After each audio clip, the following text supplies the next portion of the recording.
Eu tenho um hábito de me afastar sem falar nada. Eu observo as atitudes e aquilo que não condiz com o meu modo de viver, eu simplesmente não falo nada. Apenas me afasto. E quando a pessoa se der conta, ela já me perdeu. Eu aprendi a retribuir o silêncio com silêncio. Se você me colocar em segundo lugar na sua vida, eu te colocarei em último. Eu vou retribuir carinho com carinho, lealdade com lealdade. Sabe, é porque chega uma hora que a gente cansa de oferecer o nosso melhor e receber qualquer coisa. Agora eu respondo ao nível da reciprocidade.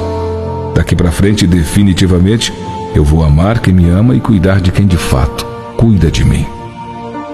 Mas jamais terei como prioridade quem me tem apenas como opção. Olha, com o tempo a maturidade chega, as coisas mudam.